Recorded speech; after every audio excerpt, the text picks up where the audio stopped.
Добар ден, ученици, и добре дојдовте во училница.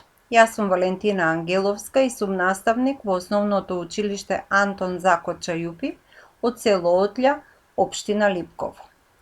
Денеска ќе имаме наставна единица со наслов авторска и народна лирска поезија, односно ќе се потрудиме да направиме споредба помеѓу авторската и народна лирска поезија.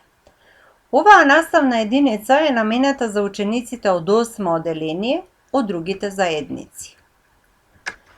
За реализација на овој част ќе ви бидат потребни молив или пенкало, тетрадка и вашиот учебник по македонски јазик од Нада Николовска и Милица Петрушевска.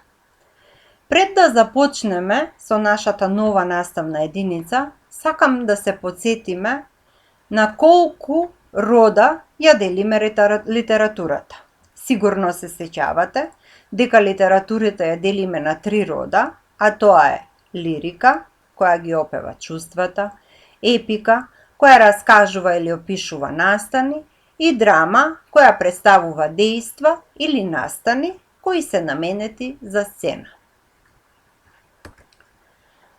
Во минатото, литературата усно се пренесувала од колено на колено. Кај неа тешко можело да се определи авторство, па затоа е позната како анонимна, народна или колективна. По создавањето на писмото, литературните творби биле запишувани и нивниот автор бил познат. Според авторството, можеме да ја поделиме на народна, односно анонимна, колективна или усна, и уметничка, односно авторска поезија. Сега би ве замолила вашиот учебник да го отворите на страна број 7. Таму ќе ги забележите песните Бисера и Не оди лудо уште ова лето. Ќе ги прочитаме песните, ќе направиме анализа и на двете песни и преку анализа на овие песни ќе се потрудиме да направиме споредба на народна и авторска поезија. Најпрвин да ја прочитаме песната Бисера. Бисера. Бисеро, моме бисеро, шо носиш бисер на грло? Твоето грло хубаво и од робна го бисера 1000 пати побело. Бисеро, моме бисеро, зошто со бисер покриваш твоето грло хубаво? Ја нејчу бисер да баца, тук сака твоето грло. Бисеро, моме бисеро, за кого низиш бисер? За кого готвиш дарој? Ја дарој бисер не сака, тук сака мома бисера. Оваа песна е од Константин Миладинов. Втората песна нема автор, таа е народна песна и го носи насловот Не оди лудо уште ова лето. Момче се спрема на гурбет да оди. Млада невеста пред коња стои. Крва и солзи рони, му се моли. Не оди лудо уште ова лето, ама не оди пуста туѓина. Парите бре лудо секогаш се печалат, а пуста младост не се печали. Свеќето се мириса, дури е росно, моме се љуби, дури е младо.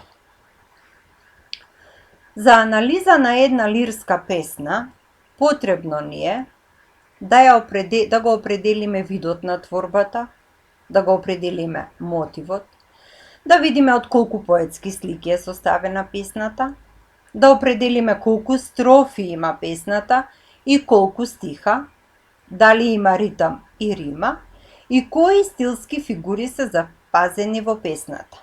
Но, пред да пристапиме кон анализа на лирските песни, сакам да го погледнете овој инструмент, кој се вика лира и од кој лирските песни го добиле своето име. Во минатото, луѓето често знаеле да се собираат и лирските песни да ги пеат, и така, лирските песни биле придружувани заедно со овој инструмент и се пренесувале од колено на колено. Сега можеме да ги анализираме песните. Најпрвен ќе анализираме песната Бисера Вие може да го стопирате видеото и да си ја запишете анализата на песната Бисера во вашите тетрадки, а подоцна ќе ја запишете и анализа на втората песна Не оди лудо уште ова лето, која ќе ви користи за споредба помеѓу народната и авторската поезија. Песната Бисера е љубовна песна. Мотивот во неа е љубовта кон девојката Бисера. Во песната Бисера имаме 3 поетски слики. Првата поетска слика е таа кога момчето ја прекорува Бисера зашто го носи бисерот на грло.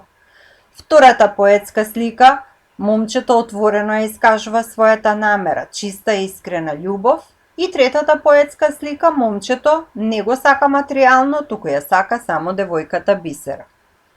Како што можете да видите во вашите книги, песната се состои од 3 строфи, по 5 стиха, осмерци, и бројот на нагласени и ненагласени стихови во оваа песна е запазен.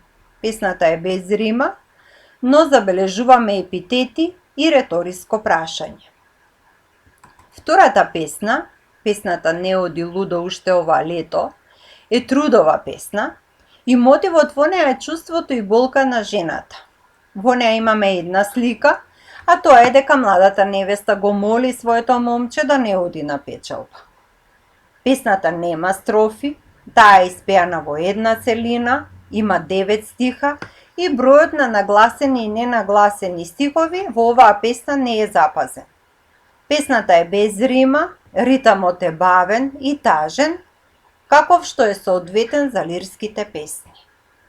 Се надевам дека овие анализи на двете песни ќе ни помогнат да ги најдеме разликите и сличностите помеѓу народна и авторска поезија. На наредниот слайд ви ги запишав карактеристиките на народната и авторската лирска поезија. Лирските народни песни го одразуваат секојдневниот живот на луѓето со сите радосни и тажни моменти. Во лирските народни песни народниот пејач го опева она што човекот го чувствува и доживува. Авторската лирска поезија се разликува од народната според јазикот и градбата на песните. Основните елементи на поетскиот јазик се сликовитоста, музикалноста и емоционалноста.